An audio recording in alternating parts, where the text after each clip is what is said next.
Il est 7h11 sur Europe 1. Dimitri Pavlenko, vous recevez ce matin le colonel Père de Jong. Bonjour colonel. Bonjour. Bienvenue sur Europe 1, vice-président de l'Institut Thémis, dédié aux problèmes de paix, aux problématiques de paix et de sécurité.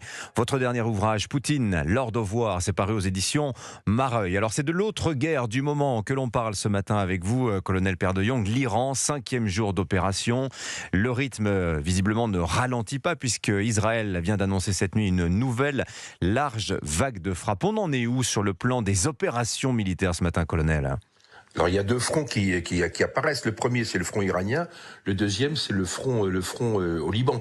Donc sur le front iranien, les frappes continuent. On est à la 5e journée. Alors bien évidemment, je conseille à nos auditeurs de prendre patience. Pourquoi ? Parce qu'au bout de 5 jours, il est extrêmement difficile de faire un bilan. Ceci étant dit, aujourd'hui les Américains annoncent globalement en gros 2000 frappes depuis samedi. C'est beaucoup. Donc c'est considérable et ça veut dire que aujourd'hui les munitions coûtent extrêmement cher, donc on voit que c'est un engagement massif, un engagement qui a été préparé, un engagement qui a été organisé, et en fait les Américains ont planifié, sont les rois de la planification et de la logistique, ils ont planifié ces opérations, je dirais, pour toute une série de phases qui vont durer un certain temps. Le président Trump dit 4-5 semaines. Alors on avait justement commenté le fait qu'il y avait cette accumulation de forces qui était en cours tout autour de ce grand Moyen-Orient, notamment en Europe, accumulation de forces américaines.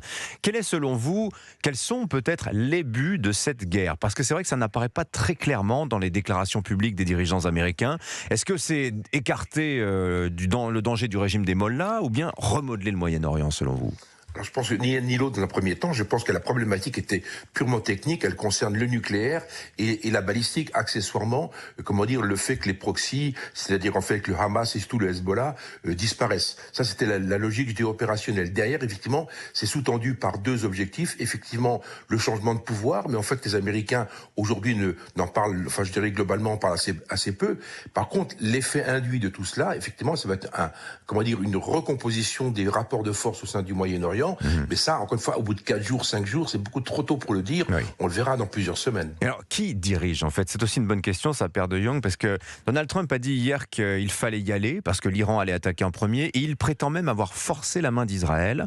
Or, d'autres disent que c'est peut-être plutôt l'inverse qui se serait produit, une Amérique à la remorque d'Israël qui voulait cette opération en Iran. Qu'est-ce que vous en pensez ? Alors c'est difficile d'imaginer ou de rentrer dans le cerveau du président Trump, ça c'est le moins qu'on puisse dire. Ceci étant dit, il se positionne comme chef de guerre et c'est vrai que il a un discours qui est plutôt cohérent, qui est plutôt linéaire depuis 4 jours, depuis samedi matin. Maintenant, il y a un fait évident, Netanyahou, c'est-à-dire les Israéliens, c'est un moment fatidique pour eux. Concrètement, ça tombe très très bien. Et on voit bien que le Hezbollah a fait l'erreur de tirer à partir du Liban Sud, a fait l'erreur de tirer quelques roquettes sur Israël et Israël a profiter pour rentrer au Liban. Donc on voit bien que les Israéliens, c'est le moment ou jamais pour eux, d'ailleurs le président Netanyahou l'a dit à différentes reprises, c'est le moment ou jamais pour eux de traiter la question du Hezbollah. Alors, il y a aussi cette annonce hier d'Emmanuel Macron, hier soir. Le président a ordonné au Charles de Gaulle, donc le porte-avions français, de faire route vers la Méditerranée. Comment vous interprétez cet ordre? Est-ce un prépositionnement en vue d'un engagement militaire français plus concret dans cette guerre? Alors d'abord, contrairement aux Anglais, le président Macron a été quand même très proactif, comme on dit, très concrètement. C'est vrai que ça manifeste le respect de nos engagements et la parole de la France aujourd'hui est respectée. Oui. En tout cas, elle va être respectée. Donc ça, c'est parce que nous avons des accords de défense, il faut le dire, avec le Qatar, le Koweït, les Émirats Arabes Unis, etc. Quand même. Hein. Oui, la Jordanie, l'Irak. Enfin, on est positionné. On a des forces à Djibouti, on a des forces en Jordanie, on a des forces évidemment à Abu Dhabi. Donc on est extrêmement bien implanté. Donc c'est vrai, d'où d'ailleurs le fait que le président Macron avait regretté de ne pas avoir été informé de l'opération samedi matin. Mais c'est vrai que là, on voit bien qu'il y a le discours du président qui durait 8 minutes ou 9 minutes, extrêmement précis, extrêmement concis, si vous voulez, très concrètement, manifeste notre intention de respecter nos engagements. Et ça, c'est très important parce que dans un contexte fluctuant, les opinions publiques, etc., on voit bien que c'est important que le chef de l'État, en quelques minutes, si vous voulez, remet, entre guillemets, l'église au milieu du village.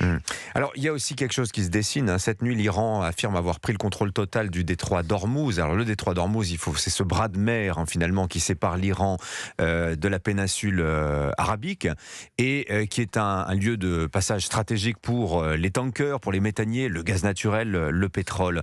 Vous voyez-vous se dessiner une guerre des tankers? C'est ainsi que parle le Financial Times ce matin pour désigner la possibilité que l'Iran frappe volontairement certains de ces navires stratégiques pour l'économie mondiale. Alors ça, c'est le sujet avec LE en majuscule, bien évidemment, parce que le détroit d'Ormuz, 50 km de large, et sur lequel vous avez deux rails, un rail montant et un rail descendant. Et c'est vrai que le rail nord est contrôlé par l'Iran. Aujourd'hui, l'Iran est capable, avec des drones à courte portée, parce qu'on tire à quelques kilomètres, ils peuvent aujourd'hui bloquer, c'est-à-dire tirer sur tous les bateaux, tous les navires qui passeraient dans le détroit d'Ormuz. Donc on voit bien que le rétablissement de la circulation maritime sur Ormuz est fondamental et déterminant. Et depuis hier d'ailleurs, les Américains annoncent qu'ils vont reprendre le contrôle du détroit d'Ormuz. Alors comment, je ne sais pas, mais bien évidemment, le contrôle de ce détroit, si vous voulez, va déterminer le prix de notre carburant dans les semaines qui viennent. Ah, ça, c'est absolument décisif. Merci beaucoup, colonel Père de Jong, pour vos lumières. On vous lira aussi à propos de la guerre en Ukraine. C'est intéressant parce qu'il y a aussi, on peut se poser cette question. On aura l'occasion de le refaire avec vous sur l'antenne d'Europe 1. Est-ce que cette guerre, elle est à l'avantage des Russes? Parce qu'on les dit très absents finalement aux côtés de leur allié iranien, mais cette remontée des prix du pétrole, ça va les intéresser, les Russes, forcément. Merci à vous, colonel Père de Jong. Poutine, l'Ordre aux éditions Mareuil, donc votre dernier ouvrage. Il est 7h17 sur Europe 1.